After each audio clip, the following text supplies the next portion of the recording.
Now, it's the hottest podcast in the world. From WWE to TNA by way of the NWA. It's referee Brian Hebner, legendary WWE referee and Mr. Refin Rant himself, Jimmy Corderas, and OVW and TNA senior official Daniel Spencer.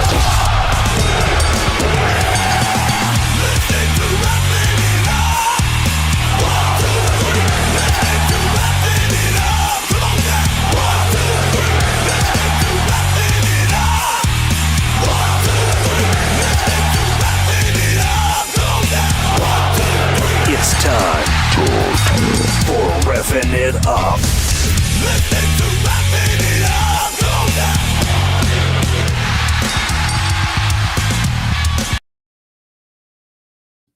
Welcome back to Refin' It Up. I'm RJ, Brian, Daniel, Jimmy. How we doing, fellas? I'm kind of a bittersweet day. I mean, coming off a pretty good Raw and a pretty good 2 days of SmackDown. It's not SmackDown, SummerSlam, and we got some sad news today. That's all. It's a tough one. I'm still recovering from that ref bump Thursday night. Still, at least you're selling. All right, then. I guess that's where this show is going to be going. Ref review, huh? Yeah, right out of the gate, brother. Right out of the gate. Well, we have so much to talk about. Let's not talk about us. Daniel, as long as you're okay, we're okay. And I'm okay. I'm fine. All right. Well, RJ, let's get this shit going, buddy. All right, let's set it up to the first count right here on Refin' It Up. This is your one count. The news broke this afternoon, a few hours ago, actually, over on the Pat McAfee show on ESPN and on YouTube as well, that Brock Lesnar officially retired, from professional wrestling. And he even said everything. And that includes if anybody thought he was going to come back for the MMA with UFC, Brian. This is somebody that we saw Saturday, had a hell of a match with Oba. We'll talk about that, I'm sure, later. But, man, it's changing in the guard, my man. It is. Hats off to Brock. Hell of a career. He was a hell of a businessman as well. Not only that, but for him to not even make the retirement about SummerSlam at all and give the rub to the young and upcomer Obafemi was hats off, stand up-ish, and just did it days later, which we got today. It's Tuesday, and the match was on Sunday. I thought it was great, and of him. And a lot of people didn't see this in Brock. I always have.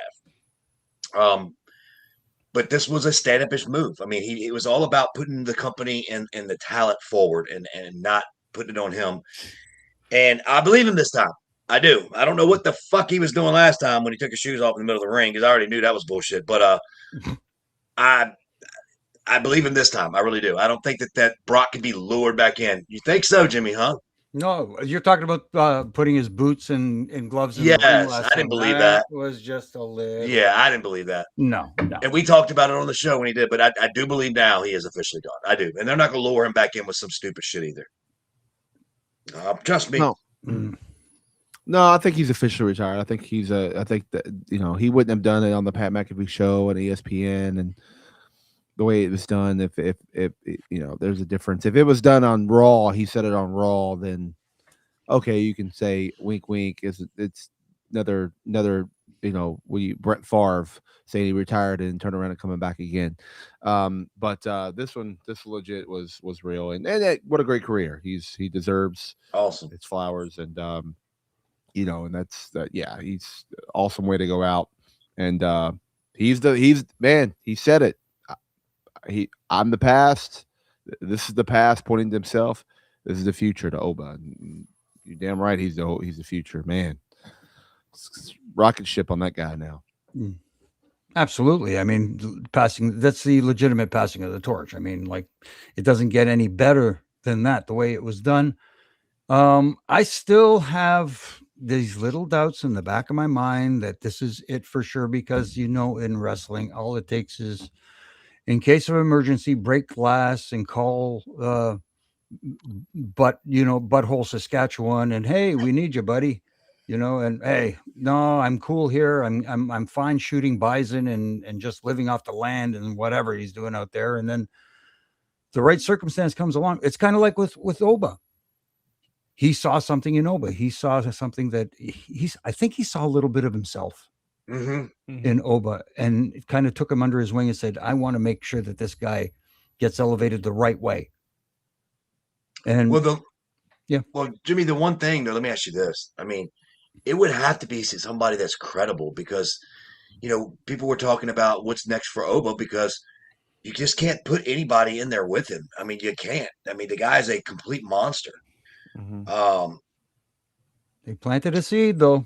He did. I just, you know, it's got to be somebody like a Oba to bring him out. I mean, we'll talk later on about some, you know, returns that WWE had that I can see have a nice little feud with. But I don't know.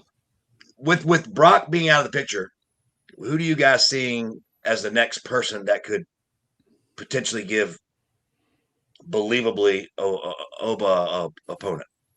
I think we saw it Monday night. I think Braun Breaker is one. Yeah, he legit stared him down and didn't flinch. Do you kind of feel? And there's also somebody still waiting in the wings that everybody's forgotten about. Part of the vision. Oh, if you've seen his social media, he looks like a freaking beast right now. Yeah, well, I thought about him too. I just forgot about him momentarily. But no, I thought about that. Yeah, there's ways to filter people in a believable manner.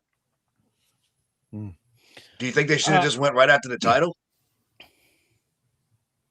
Which one? What do you mean, like right after Roman?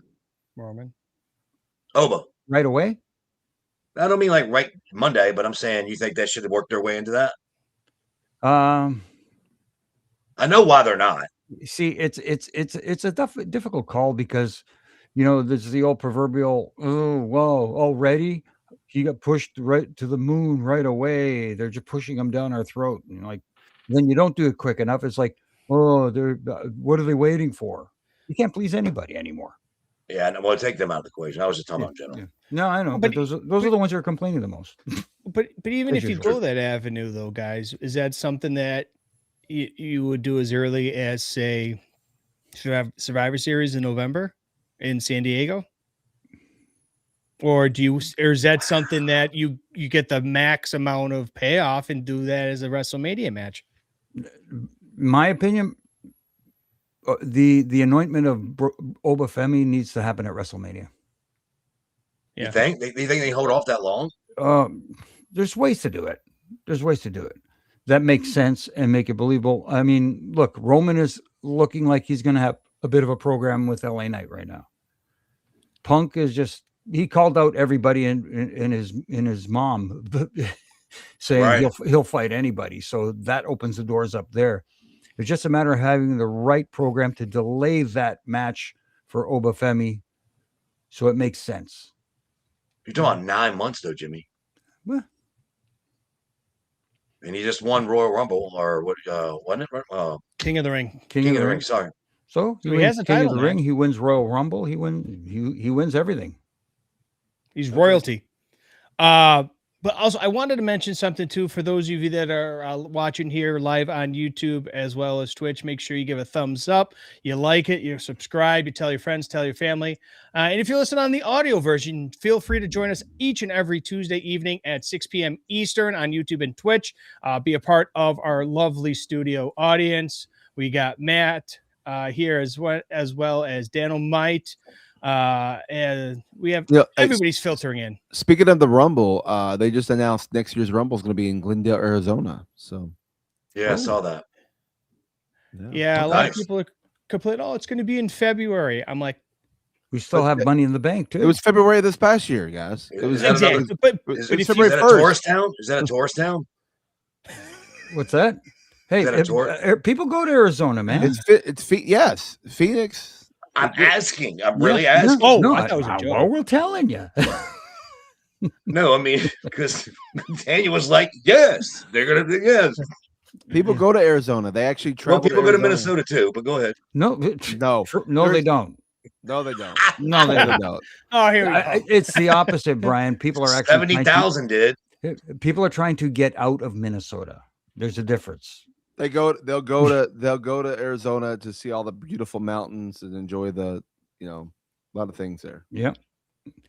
Plus, By the way, Scottsdale, Arizona is like, I don't know what they feed those women there, but my goodness. kayfabe, bro. Yeah. I mean, I shouldn't say that. I just know that from other people telling me that. That's all. You Is saw that it on what the it is? internet. You've Saw heard. it on the You've internet. heard. I've heard. Yes. You read.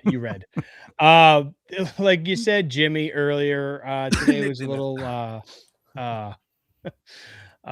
sad news coming out this afternoon of the passing of Dory Funk Jr. Yeah. Somebody that was will leave his footprints across all of the whole world of professional wrestling.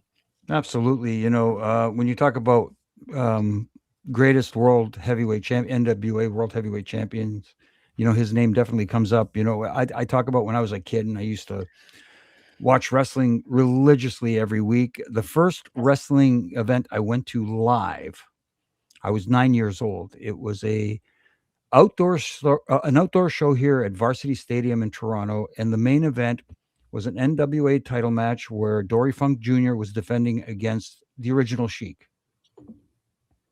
And my best friend at the time, Billy Kufis, and I were sitting up in the seats, and we jumped down and we snuck up onto the field for the main event, and we sat like right up there, right up close, watched this bloody match, and we were like in awe.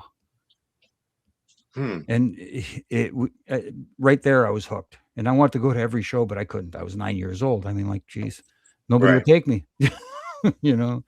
But he got me hooked. Him and actually that match really did it for me. Yeah, I just know. Obviously, my dad got to work with him quite a bit. Always thought great things about him. We met him backstage before. I've never worked in ring per se with him. Worked with some of his students. Got to sit around and chat with him. He was at the older portion of his age though when I did that, but I met him when I was a kid. Of course, that was 100 years ago. But very very sad for for a lot of people that really had a great relationship with him. I saw a bunch of photos on Twitter today where people were showing and reminiscing about him and all that. So big time loss. He as you said, RJ, he had put a big dent into the wrestling business in a good way, and he will be missed by a lot of people. For sure.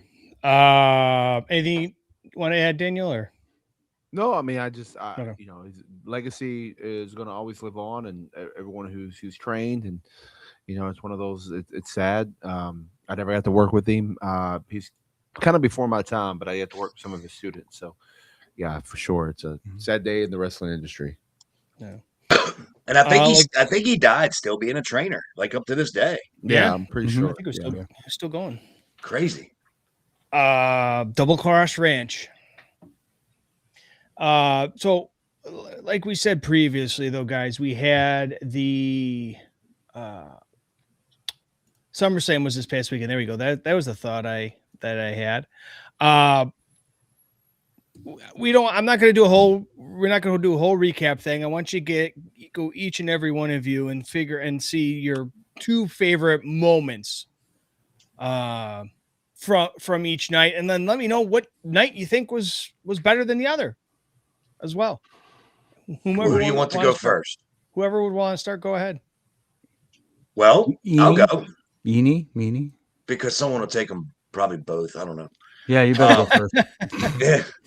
Without a doubt, hands down, was the Nick Aldis moment. I thought they did a great job in a short period of time of building this thing up. I thought that they did the interview he did with Chris Van Vliet. What's his name? Chris Van Vliet. Sorry. And I love Chris, by the way. I'm sorry. Just say CVV. Just say CVV. All right, CVV. Sitting front row for the match, too. Okay. I literally cried. I really did. People forget, or if they don't forget, they just don't realize that I was part of this guy's dream. Okay. When I left TNA, I went to NWA, and I was asked to come to NWA by Nick. Nick called me personally and wanted me to come in and do the 10 pounds of gold. We rode hundreds of miles together, and he told me about this journey he wanted to do and how he wanted to do it. And he did it just like he explained it. And it made me like so emotionally attached. I was so afraid for him, not because he's not a good wrestler. You know, the thing is, he's been wanting to be there so long, and it has nothing to do with his talent and all that stuff. There were political things that were in the way, things I'm not discussing on here because it doesn't matter. That's his private life. But there were political reasons, and there were other things, and this and that. Why he was being held from WWE. He finally got that chance. Finally got it. And to me, I don't care what anybody says. I thought him and Gunther, whatever, nailed it. I thought it was a great match. I thought it told a great story. I love the ending when Mickey and Donovan got in the ring, and it was just really, really cool and really good. That to me was 1A. 1B was Chad Gable. Loved it. I love that he did this. This is his first title win. Finally got it. You could see in his emotions, which again I kind of wore and cry, but I did like, wow, this is special. There were others, don't get me wrong, but those were the two that stood out to me. And one was in night one, and one was in night two. Personally, I think, which everyone's going to argue with me, and that's cool. Nobody can tell me what I like. I like the flow and the pace of night one.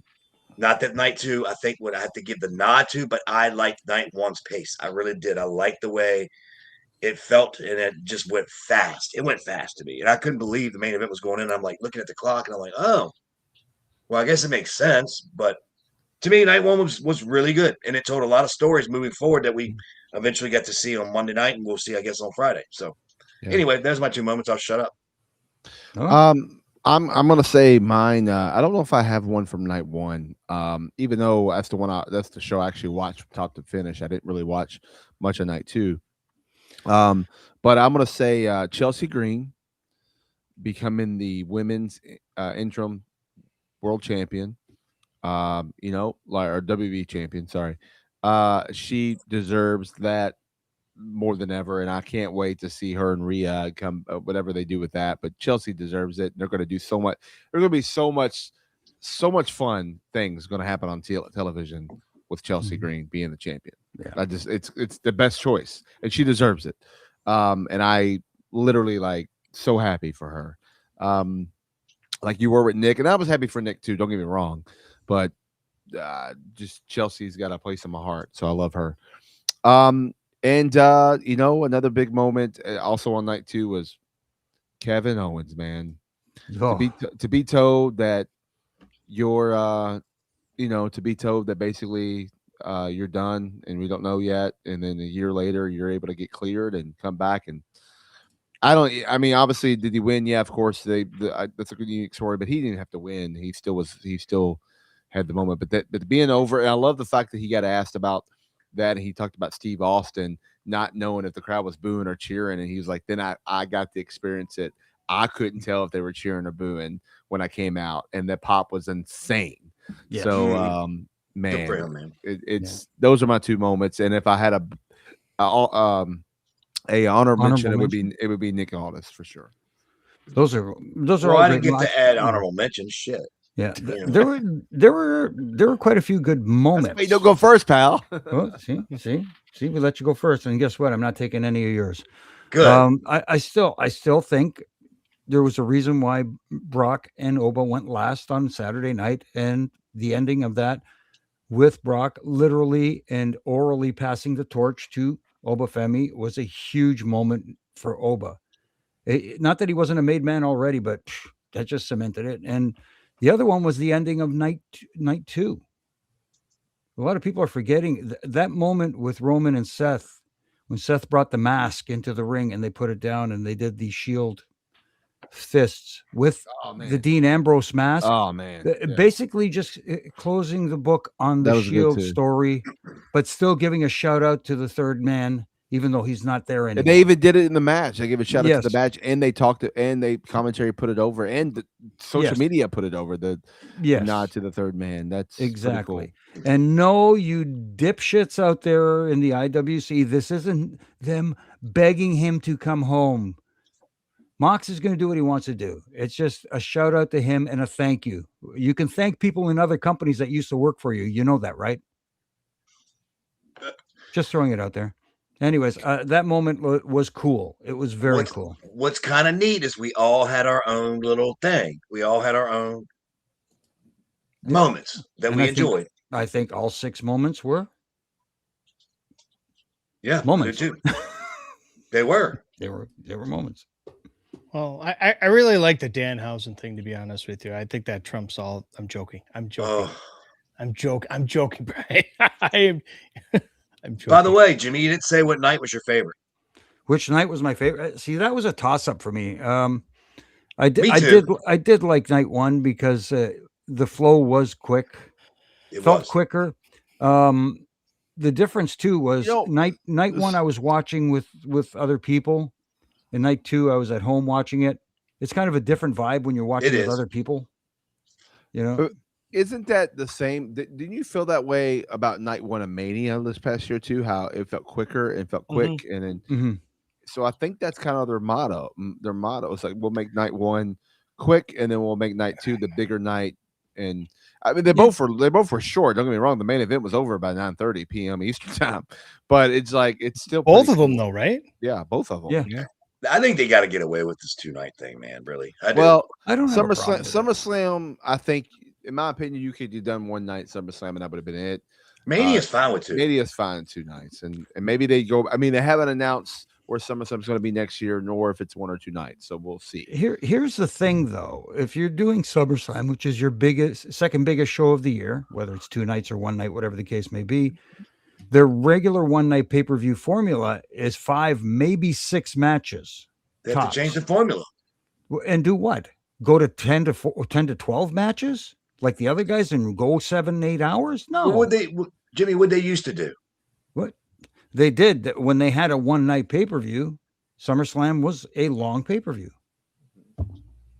This formula works out better from a financial standpoint. They make more money this way. Because I know people are going to complain and say, "Oh, well, look, they only got 70,000 over 2 nights." That's 70,000. No, I'm not saying that. What I'm saying is, I get your point. I don't want them to be AEW because I can't stand the way their pay-per-views are. I can't do it. I don't have the attention span for it. But I just think that A happy medium. something, yes, because it's just like Daniel said, Mania has room for 2 nights. SummerSlam may, and then that should be it. I mean, is that the only 2 they do? No, Survivor Series. No, Survivor No, they Series. don't. No, 1 Survivor night. Series is 1 night. Is it 1? 1 I thought it was night. 2. No, if anything, They could get away. They could get away with Survivor Series and Royal Rumble both being 2 nights because you can main event the women's Royal Rumble on one and the men's Royal Rumble on the other. Same with War Games, but no, they're just 1 night. Where you think there's 2 is that those are the cities they do SmackDown. They do all of those others in those cities. They didn't do it in Minnesota. Right. Gotcha. No, something I wanted to touch on real quick before Brian hits the magic button. Is we're starting to see a lot of the Raw after SummerSlam, so to speak, a lot of returns, debuts, whatnot.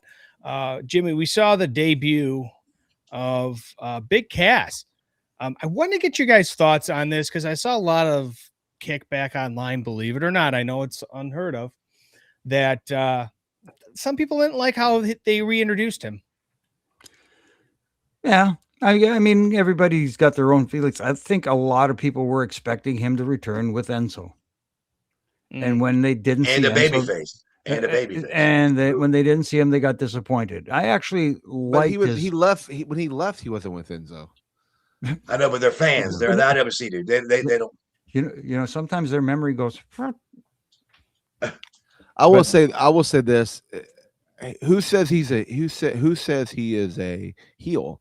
He attacked a babyface, but he also said no matter who it is, they're in my path. So he could attack a heel next week and just be trying to figure out what he is. So he acted like one though. Yeah. Yeah. He's got he's got business to take care of. Right. You know. And if There's Enzo is coming back, wait. Yes. Wait. Yes. I well, agree. but that's the thing. Like you said, Daniel, it's just a matter of trying to figure out who he is, what he is, and what he's going to do in the company again. I'm really happy for him. He's though, a by the way. monster. Yeah, he's a great Mhm. dude. Oh, Yeah. He's, He's a a monster. great dude. He's a Wonderful. monster, and He looked good. He looked jacked. He is Jack, bro. No, but He I'm like, look Jack. He is Yeah. Jack. yeah, he is, and he's 7 feet tall, and no matter what you say, you can't teach that. That's You right. you can teach get jacked. You can't teach 7 feet tall. yeah. True. We had Josh in the chat here live on YouTube. Excuse me. Brought up where I was going to next and get you guys' thoughts on this of the returns of Stephanie Vacure as well as Becky Lynch. I could have sworn I almost said I made a comment to Gavin the other night. I'm like, wow, how is Becky Lynch not on SummerSlam?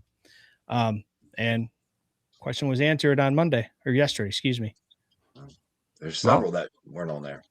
yeah, I mean, like, it's not a participation trophy. If there's a story for them, then you end up on SummerSlam. That's simple, basic booking. You know what I mean? Not everybody gets an opportunity, you know? So, but a nice little surprise. She returns and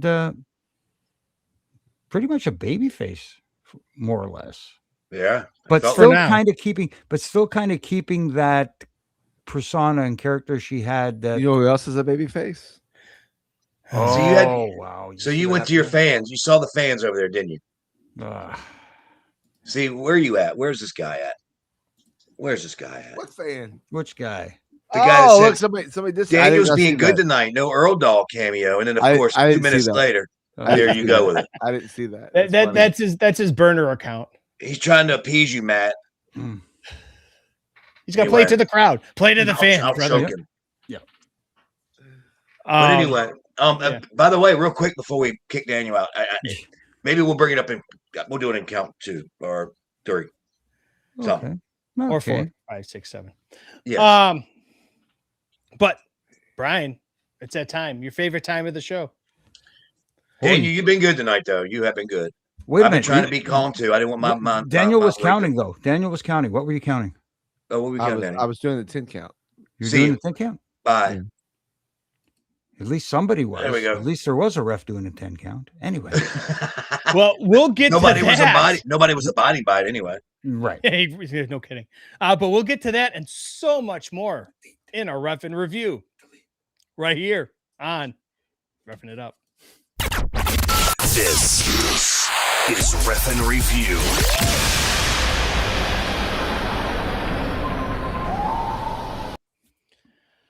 Well, guys, it is everybody's favorite segment. It is our Refin review time right here on Refin It Up. It's a segment everybody looks forward to each and every week, yours, myself included. Jimmy, we got a couple things here that we noticed from last week. This one comes to us from, believe it or not, AEW. And it is Really? considering what a legal tag is. I believe this was the 6-man from Dynamite, correct? Yeah. The 6-man tag. Look, I know a lot of gaga goes on. What constitutes a legal tag when people are actually tagging in and out, and the referee's supposed to be giving them a count. There's technically a 5 count, unless you're in Japan, it's a 10 count. So since you like both brands, make it a 7.5 count or something. I don't know, split the difference. But there was a point in the match where I want to say it was Orange Cassidy was in his own corner he was standing up on the second rope, but then he sat down and basically sitting on the ring post. And Roderick Strong reaches over and tags him on the butt, and the referee signals for a tag. Makes Who's the sense, referee, by Jimmy. the What do way? you mean? Who's the referee, by the way? Never remember? mind. Never mind. Okay, Yeah. I know. We know. Google it, kids. Yeah. It's our favorite Look, referee. I know they fudge the numbers with the tags. You're supposed to hold a tag rope. Okay, who cares if they don't hold the tag rope? At least you're in your corner.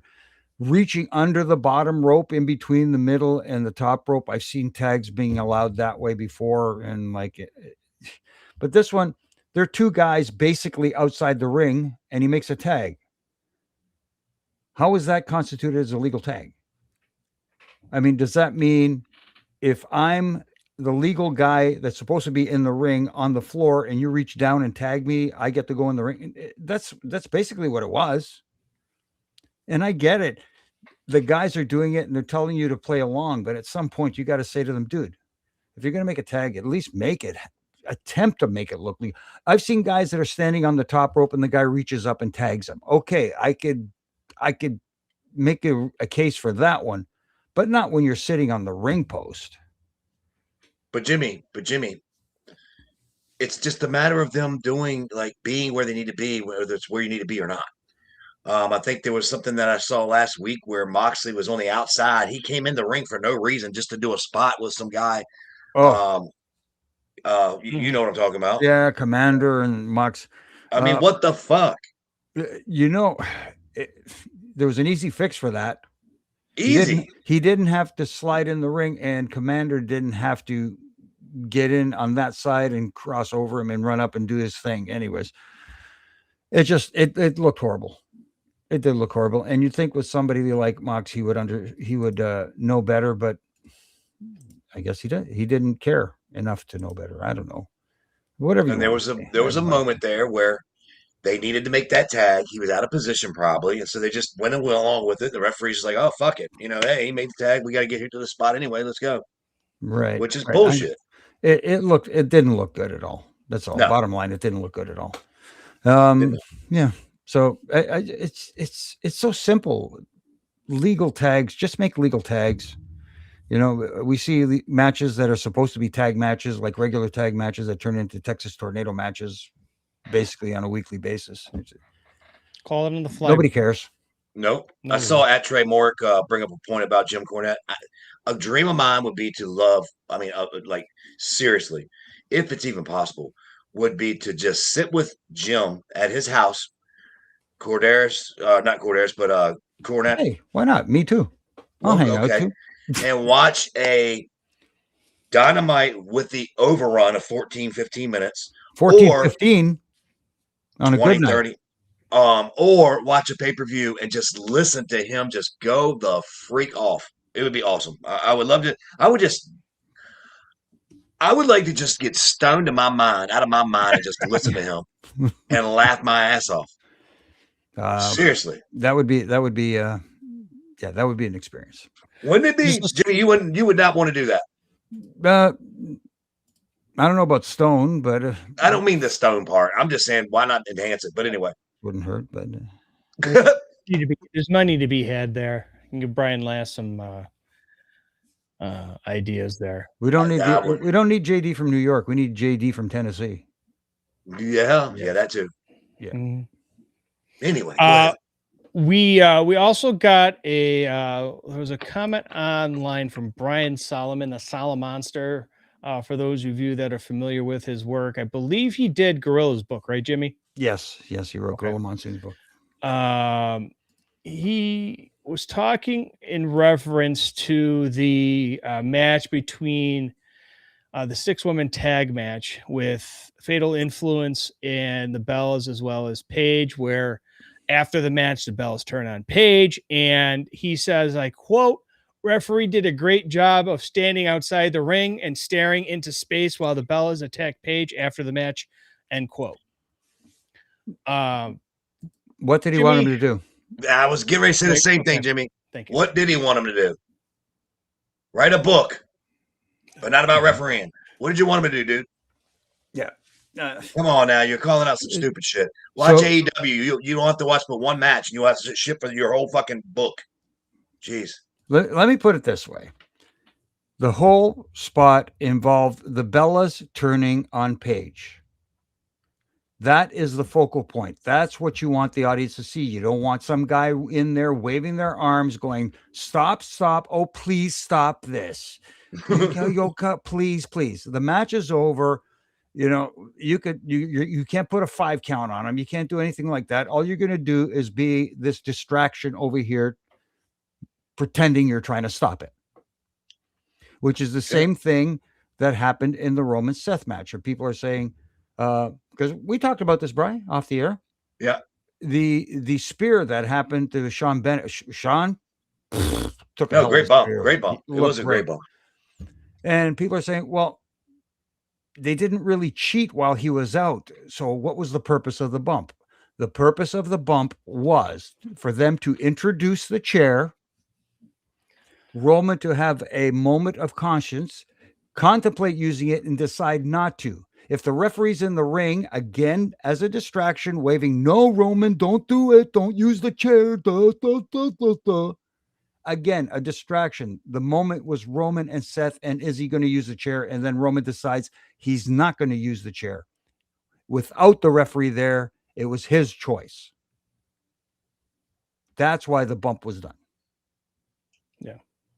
Now, you can make an argument about after the bump, after the finish, and him coming back a little too quickly. But at the same time, What'd you drop, Jimmy? I don't know. Things are falling off my shelf. Jeez, it's those your house is haunted there. No. I thought I will say this, and I'll leave it alone. I think Jimmy's dead on. I didn't understand why the ref bump needed to be there. I think you could have done something differently to not have the referee just stand there and be like, hey, but I get what you're saying. I do get it. I do. Otherwise, it was really for not anything else but that chair spot. But I will say this is my only critique. So I'm good with the ref bump and doing it and using it as a chair. It's more cinematic the way that they did it that way. But I know that we talked about this off air when we did have Daniel on, and thank God he's not, because he'd sit here and argue with me, and it's fine. I know what I see. I've been doing it longer than him. He came in too hot. He came in too hot from selling so long. I have a different gripe from that match regarding rules and officiating. Okay. How long were Seth and Roman on the floor for? A while. I'm sure somebody out there had a stopwatch and timing it. Way too long. I mean, this whole referee's indiscretion, discretion, whatever you want to call it, is the most ridiculous thing ever. And then after they fight on the floor for whatever it was, 2-3 minutes, whatever it was, later in the match, they tease a double count out. Now you're counting. Before you weren't counting. What changed? And then the night before in the Cody Punk match, did you see how those guys were working the count when they were outside the ring? One of them would roll in, break the count, and roll back out. It's not that hard. No. And you can still get your shit in. Yeah. It's just, I don't know. Jimmy, you didn't give me your honest take. I mean, not that it ruined the match or anything, so I'm not going that far. I'm just saying, did you not think Sean came in a little bit too hot after selling for 6 minutes or 5 minutes? I think part of the problem was, and he was on the side of the ring that was furthest from where the shoulders and the count was taking place. So for him to do the slow count there, it would have taken forever. It would have been like a Roman Reigns entrance. Well, there weren't any reasons for him to not start getting in earlier. Here's what I was thinking. If they knew that spot was happening, he's on the floor. Nobody could see him. If he slides in from the backside across the hard camera, no one sees. Nobody sees it. He could do it and still sell appropriately. Let's put it that way. But I do kind of feel, Jimmy, it is important for the fans to see him come into the ring, as opposed to just being in it and then sliding to it. You know what I mean? Because they're going, wait a minute, he was just outside. What happened? We never saw any movement. I don't know. Drama. Yeah. Well, how do that when the referee's counting a guy out on the outside and he gets to 9 and his arm is in the air ready to come down from 10. This guy's flat on the ground and all of a sudden he jumps up miraculously, dives under the bottom rope and beats the 10 count. Yeah. I hate that more than anything. That is pretty brutal. Yeah. Yeah. And we saw that pretty much in that match too. With fighting spirit. Well, it's like you're actually making the ref look like you gave him a chance, because they should do this when you're at 9 and then you're getting ready to start 10. They should be diving in as you go. No, not 9. He made it. He made it. Mhm. Like, that's bullshit. Yeah. It's More discretion. Kind More of discretion. kind of like tells on a false finish. But Yeah. Mm-hmm. Well, that's another discussion for another day. There's Yeah, more of them than we think. Mm. More of them No than we kidding. think. So, one quick thing before we bring Daniel back in, because I want to get your guys' thoughts. Did you see his ref bump on Impact last week? It was the shit. Oh, No, it was very good. it was good. It was good. good. Jeez. I'm not telling him why he's in here to his face. He Nah. could just put an Earl Hebner doll on my face. Now we Why got not to kill put. him? Now we got to put the kid over. Jeez. Well, why do you think I brought it up now? I know. Is Why all did you- you do that, No. RJ? Can I make you disappear? Okay, see ya. Anyways, we'll send it up to our second count. Bring Daniel back in, and we'll do that in our second count right here on Refin It Up. Daniel's busted. This is your 2 count. Oh, great googly moogly. All right, let me bring him in. Who are you, LA Hello, Knight? Dan. Oh, and you come up. Oh, that's you. Oh, Okay. well, for a second there, I thought you had a neck brace on. Holy jeez, that neck is Daniel, we just put you over. That was a nice bump. Whatever. All right, we're done with that now. Go ahead, RJ. RJ doing his best LA Knight impersonation. Googly moogly. What the hell was that? Is that an LA Knight line? What the heck? No, that was actually Andy, the old It's State Matt Green. Farm- Hold on. Matt Green is actually physically asking this question. This is how bad you've gotten, Daniel. Where's that? Which one are you looking at? It says who Brian truly taught Daniel. Earl. Oh my God, Matt. Matt, yours truly did. If he doesn't want to admit it, that's on him. Whatever. That's cool. Well, yeah, but then who trained you then? My dad. So then, in a roundabout way, Daniel kind of sort of got trained by Earl. RJ, stop. Stop. Hey, I'm just calling a spade at this point. In a roundabout way, kind of Jimmy was trained by Earl too. So if I get in a car accident, my dad is the one who taught me to drive. If I get in a car accident, it's his fault. My dad's fault? Yeah. Shh, damn. Put it down. I set it down on the mic. Such an asshole. Matt, go away. Oh, good Oh, boy. God. I'm not touching that one with a 10-foot pole. All right. Goodbye, Earl. That's what he taught you right there. Good. Go Let me ride that donkey. Let me ride that.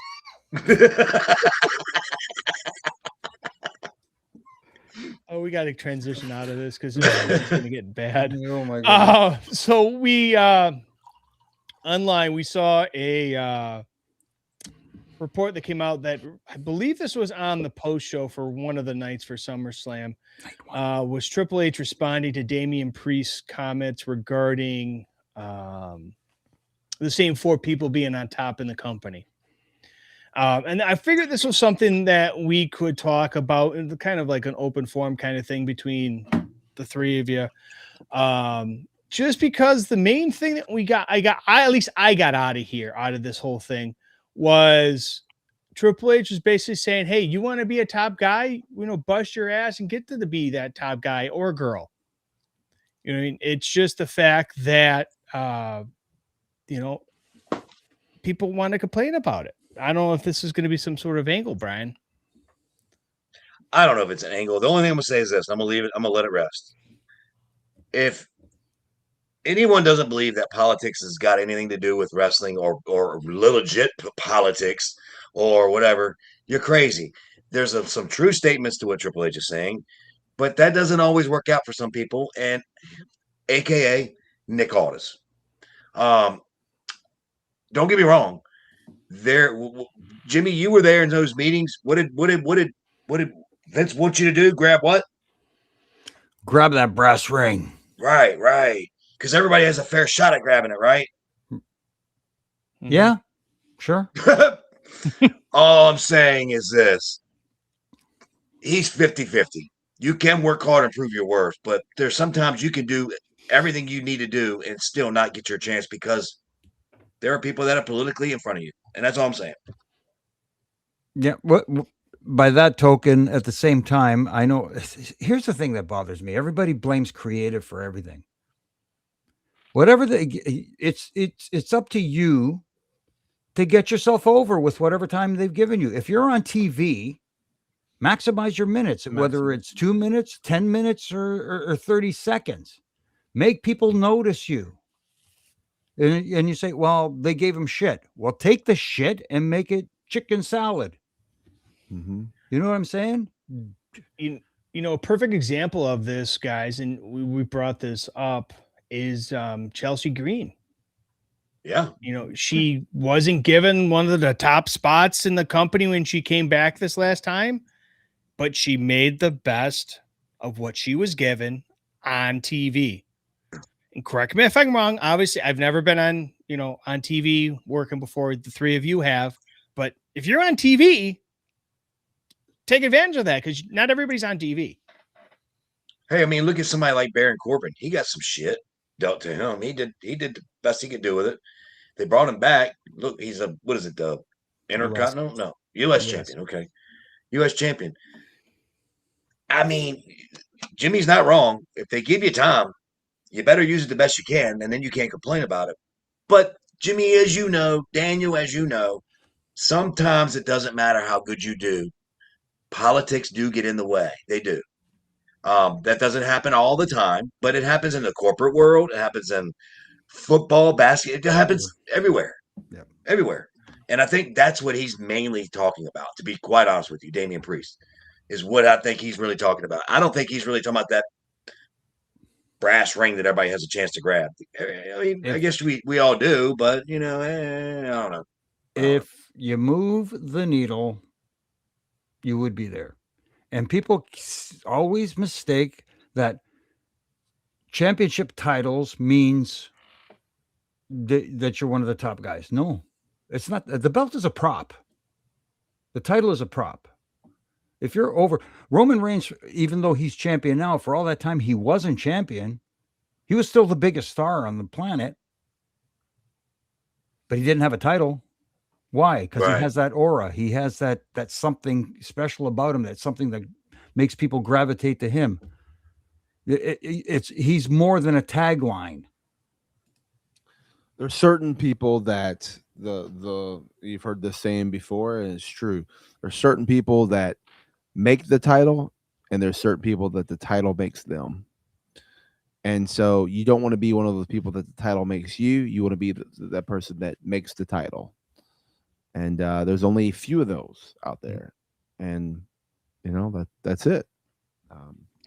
I don't want to mispronounce your name, but Tamarak talks about LA Knight having one of the biggest pops of the weekend, and has been for a while, but he still isn't getting that big push. Why is he not? Why is he not? He's on TV every week. He's in a top star. He's in a main event spot. Yes, he's in it. Like, look, because he doesn't have the world title does not mean he's not getting a big push. If he's on TV and he's at the beginning of a segment getting 20 minutes of a promo time, he's also having matches and he's working with Roman, the Usos, Cody Rhodes, Gunther, CM Punk. I'm sorry, guys. I know Jimmy's not a big fan, but no, he did well last night. He did well. Okay, he did well last night, but still, he relies too much on trying to do these taglines that end up on a T-shirt. Stop it. Be real for once, and stop trying to be Timu Rock / Stone Cold. It's not made for you. It's not made for you, just like Danhausen is not made for a lot of people. But the audience loves it. Okay, agreed. The audience loves it, but the audience also loves authenticity. I can't even say the word. Authenticity. Authenticity. There you go. Thank you very much, RJ Google. No, it's just he comes off to me like he's playing wrestler. He doesn't feel natural. Like when Roman comes out and he acts like the way he acts, like he's above everyone else. I believe that's how he feels because that aura he presents. When others come out and they speak, when I hear Sami Zayn going off on a tirade, I really believe Sami Zayn is going off on a tirade. I'm able to suspend that disbelief. With LA Knight, I don't. And I get it. People love him. He's got the tagline, LA Knight. Yeah, they buy into all that stuff, and he's getting top spots.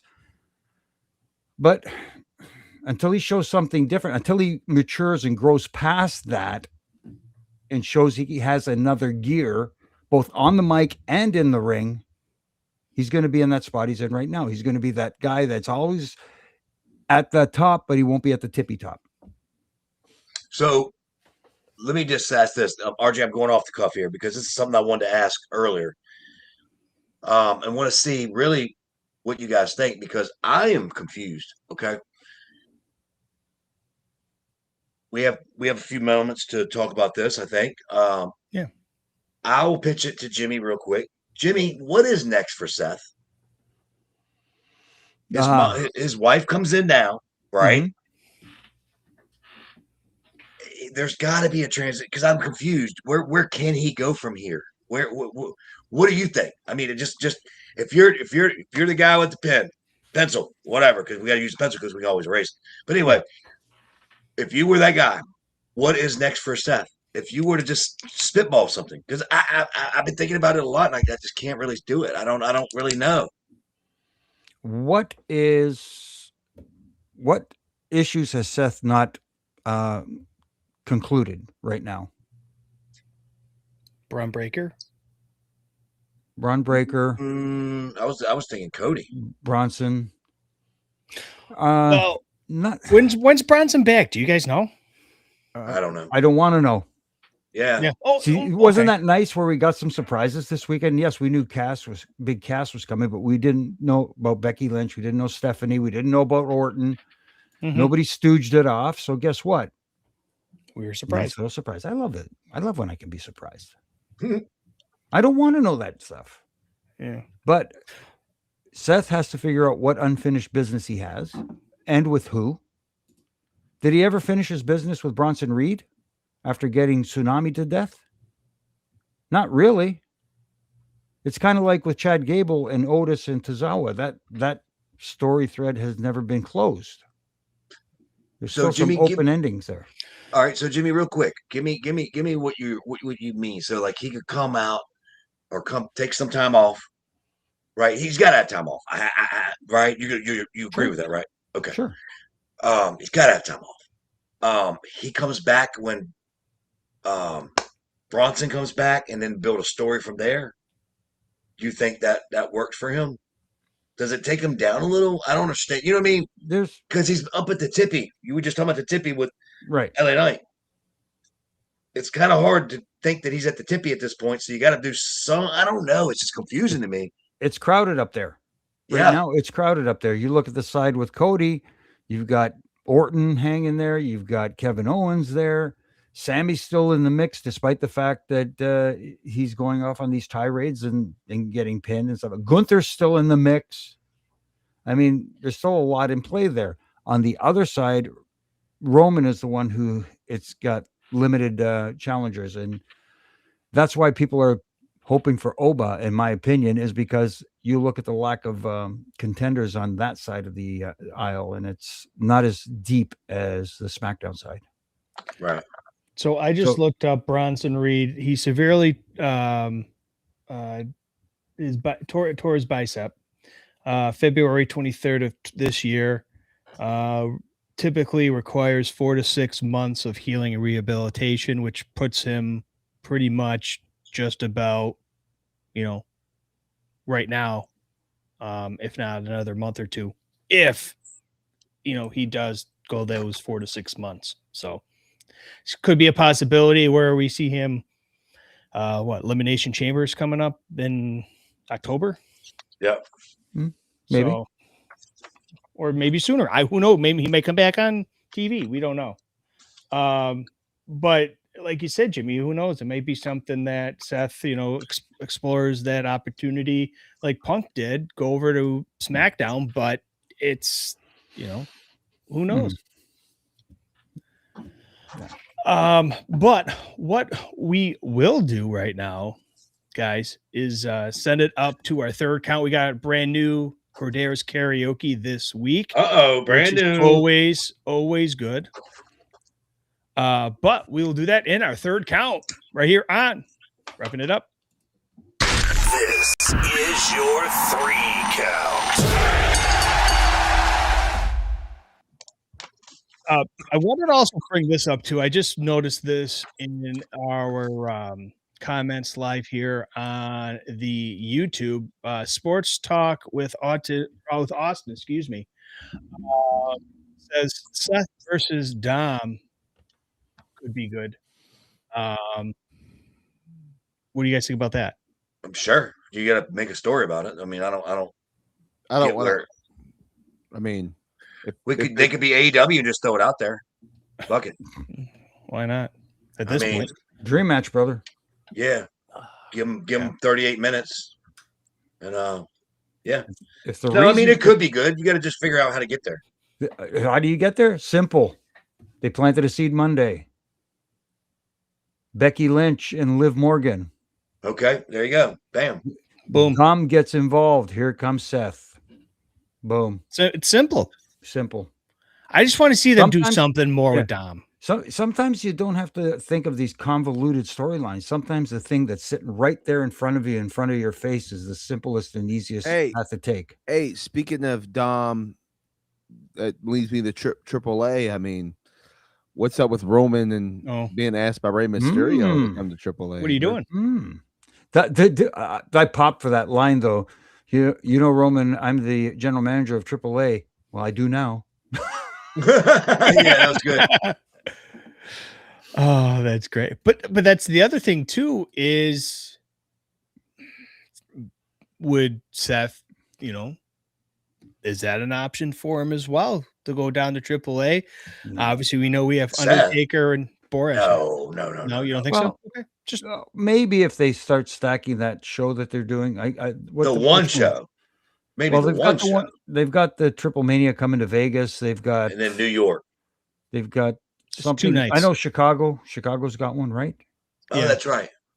Isn't there one on the West Coast too coming up? I believe Just that Vegas, the one is the only one I know about. I think there was one in California too.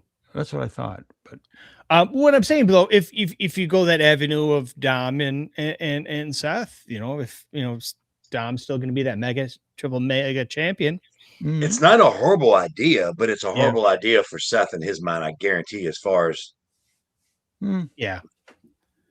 Well, I'm sure if they pitch it the right way, they could make it work. But there's something that may be happening that we don't even see yet. It could be Seth and Oba. It could be there could be so many different things that we're not seeing yet. Seth is gonna finish this story finish the story with not Roman. Now it's time for something else, and that may start something new in the next couple of weeks. So it's just a matter of wait and see. no. And my point, Daniel, was not that they can't. It was just like, what do they like? Where it's confusion of where you go from that. Mhm. You closed out your gimmick, closed out that thing, and you lost was this the third or fourth time they faced each other where he's won every time and he's lost it, right? Yeah. something like that. Yeah. So Something like that. where do you go to get yourself back to that star status where you were before you lost? That's all I'm saying. It's a tricky little. Not that he can't, and not that there isn't ways. I'm not saying that. I'm just saying it's. But he's a star either way. So I know. I get that. I'm just saying it's just to bring him back for shits and giggles doesn't make sense. Time off needs to be done. the him and Dom dynamic is very interesting because Dom in Mexico for AAA, not Triple H, AAA, is a babyface. They love him down there. Oh, I know. So it's kind of weird that he's a babyface down there. He's a heel on the roster up on Raw. I find it very interesting, a very interesting dynamic. Same thing with El Grande Americano, the one that's still down there. He's over like Rover. He's huge. Right. He's probably the biggest babyface he got down there right now, which is incredible. And I heard he taught himself. He learned Spanish too to work down there, so he could speak the language. Hey, he always knew Spanish. He's a luchador. Oh, my bad. Yes. I don't know what you're talking about. I saw it on the internet. Dave Meltzer reported it. But something that date it must be true. Yeah, he did turn heel. Good call, but still, Yeah, there you go. He turned. That's right. He turned on Grande. The tag match. That's right. That's right. No, good call. Yep. So, anyways, somebody that will never turn on you is Mr. Jimmy Corderas, and it is time for this week's Corderas karaoke. It's going to be only on our audio version of it, which will come out if you're watching us live here on YouTube and Twitch on Tuesday evening. It'll come out tomorrow morning on our audio version Wednesday morning. And it's a brand new one this week, gentlemen. And we'll just say you better start calling up Jenny because Jimmy is going insane this week. Uh-oh. In Corderas karaoke right here on Refin It Up. Insane in the membrane. Insane. There's another one, Jimmy. I would love to hear Jimmy Reed's rap. Oh my God. I don't think I can do some insane. Worth a shot. But just absolutely phenomenal show this week, guys. It's nice to, we always, talk about it, talk shop before what we want to talk about each week. And, sometimes it is good not to have some sort of a format. You just kind of shoot from the hip, so to speak, and, just talk shop. Yep. And thank you. I hope I'm pronouncing it correctly. Tremoric. Thank you for joining us from the UK. I hope you were entertained. Where are we going? That was awesome. Yeah, thank you, buddy. Yeah. Okay. Absolutely. We got a lot. We got some new heavy metal Jimmy. Oh, okay. Maybe I could do some Metallica. I don't know. Something like that. I don't know. Oh, sucky, quack, quack. Motherfucker say what? Another LA Knight promo. What the hell is going on here? No, that was a Dustin Rhodes right there. Oh, okay. Sorry. Yeah. So you're saying that's another guy he's borrowing from? It might be. What does it matter? He's getting over and we ain't. So something that has been getting over has been your Refin Ranch each and every Monday through Friday, Jimmy, across all your social medias, as well as you got some ref to chef there as well. Yeah, I like doing a little bit of cooking, so I do some ref to chef. I did a brisket not too long ago, which turned out really good. Some barbecue chicken. that did look good. That brisket did. You're making me want to try to make some, but I'm scared of that. Shit's hard to cook. Nah, man, I'll send you the recipe. It's easy. Okay, we'll do that tonight. Yeah, I'll send it to you. And not to Barry Horowitz myself, but it turned out actually really good. Really more tender. Did you grill it or did you put it in the oven? Braised it in the oven. Okay. Yeah.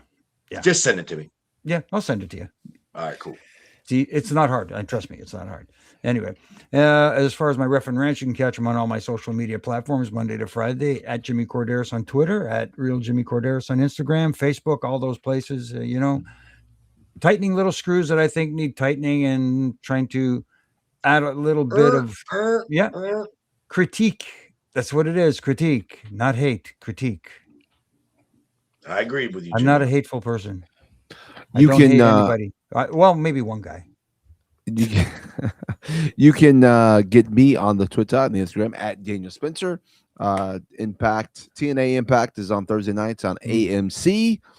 Don't you dare miss it. Hey, shows have been doing better, man. Sportsnet 360 in Canada. Yes. Did your rating come out for this week? I haven't heard the ratings from. We went one-on-one with Collision, but the ratings. I heard y'all did a 0.4 for 18 to 49. They did a 0.5, and people were like, "How in the freak is this close? This should not be with the money they spend for production." Da da da da da. I that's heard that good too, but I haven't heard exactly the number. Okay, so where we're at. If I do this, Okay. I think Raj reported the collision was like 04 or 05. He did. They only got the demo number. That was it. That's all I've seen. That's but all anyway, I've seen while everybody's researching, it looks like everybody's clicking and moving. Anyway, I am on the Instagram and Twitter at Baby Hebner, and it's pretty easy at Baby Hebner. And yeah, that's it. That's what I do or don't do. Whatever. Potato. Do. You can follow the show across all the social medias at Refin It Up across all your major podcasting platforms, as well as right here on YouTube as well. as well as Twitch each and every Who's pissing? Tuesday evening Is at Jimmy taking 6 a? p.m. Is Eastern. wait a minute, stop, RJ. Jimmy, are you pissed off? Is Jimmy pissing or sharting? I think he's pissed no, off. Sorry. Or pissed on. Are you What pissed happened, off? Jimmy? I don't know. I made a little spill here. You know, they make things for that, Jimmy. Can help you out. You know what? It's just one of those days. It depends. Depends. No pun intended, right? Or pun intended, whichever way you want to look at it. Jeez, the keyboard got wet and everything. All right, RJ, get us out. You were in the role. I'm Great. sorry, Eddie. Good God. Follow the show, like I said, across all your social medias at Refin Up, major podcasting platforms, as well as YouTube each and every week right here at 6 p.m. Eastern. Thanks to everybody that joined us this week. We have Matt, we had Tremorak, fabulous. I hope you guys enjoyed it right here on YouTube. You could follow. Oh, I wanted to give a shout out real quick to your counterpart there as Jimmy cleans himself up. Huge Pop Radio with Donnie Silva, as well as A.G. McKay and Downstate for the great music for the show. But for Mr. Jimmy Corderas, who is just a giant mess. He's a mess down there. I don't know why. For Mr. Daniel Spencer, who is always flexing, and there you go. And Brian, who is always disappointed because, well, Earl And trained for Daniel Earl. and he can't admit it. And for Earl. I am RJ. We'll see you next week right here on Reffing It Up. 1, 2, 3.